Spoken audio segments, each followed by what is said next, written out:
Welcome, gang, back to Opa's workshop.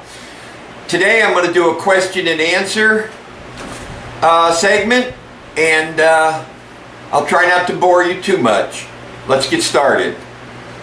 Linda asks, what happened to your tools and your money? Okay, I assume, Linda, that you're wanting to know what happened to all my tools with the theft. Basically, to make a long story short, a gentleman that we were going to rent from took half the money on the day he came for us to sign the lease, and he didn't have a copy of the lease. So I told him, well, this was Sunday. I said, we'll be all moved in by Wednesday, and I'll bring the other half of the money, and you can give me the copy of the lease. And he said that was fine. That was great. So at the time we were about 99% moved in, had the keys, everything. Didn't think of any problems. Wednesday comes, I get there and to move in with my family, and he's in the alley burning all of our paperwork, tax records, our wedding album, you name it, anything paper, small wooden things, he was burning in the dumpster. As soon as he saw me, he ran over and said, you're screwed. Your stuff's mine. You're a day late. And I said, a day late? Today's Wednesday. And he said, I don't know what to tell you. You're screwed. Wasn't quite the language, but I'll save it for a family channel here. We tried to call the police. They said it was a civil manner and they couldn't do anything. Again, long story short, about 4 months of fighting him, this guy we found out was a big drug dealer, drug head. He stole about $35,000, $40,000 worth of our stuff. All my tools, which were in themselves between 15 and 20 grand. That really wasn't the big problem. The big problem is he stole so many family heirlooms from my great-grandfather. We found out his dad had real big pull in the county courthouse, and basically they dropped it all and we were screwed. Okay, next we got one from John. John says, what's the deal with the teeth? Do you have them or not? Okay, yeah, John. I have false teeth due to some children throwing an 8-pound brick off of an overpass, and me meeting it at at 60 miles an hour on the highway in my truck. Blew through the windshield, broke in half, hit half in my face, half in my shoulder, and at the time I definitely couldn't afford the $3,000 to $5,000 per tooth, so I just eventually settled on getting false teeth. Oh, and by the way, no, it isn't too personal.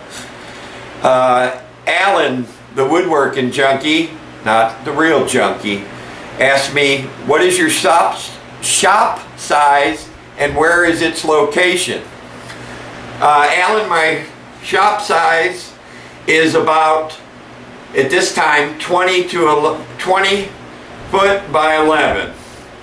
I have another section about equal distance on the other side of the doorway here that as I expand, I've got room to expand into a little bigger area as money seems fit. The location is in my basement. So, the next one is from Susie Q. I like this gal. I like to meet this gal. She makes me feel real good when she emails me constantly wanting to buy any and all of my products that I make, or projects. She says, what is your age? Well, I just turned 57 in May. I know it's hard to believe, as rough as this looks, but I hope that answers your question.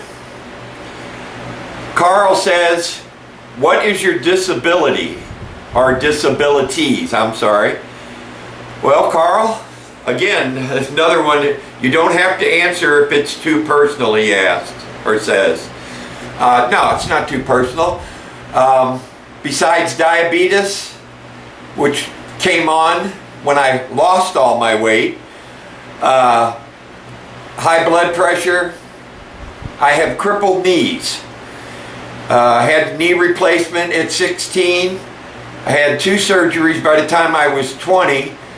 And after all these years, they would like to do both of them again. But I haven't worked my courage up to it yet. Especially after seeing that Facebook shot the other day. But yeah, once I became disabled, I got into kind of a funk and became kind of agoraphobic and just didn't really want to work with the wood anymore. And especially you add that to the theft of all my tools. So that's the best I can answer it for you, Carl. Thanks for the questions, folks. I appreciate it. If you have any more or comments, please feel free to send them in. If you like this video, please give me a thumbs up. And if you haven't already, please hit that subscribe button.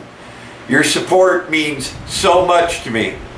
And to my 150 supporters already, subscribers, I thank you very much, and I hope I can keep developing newer and greater projects for you to keep your interest level.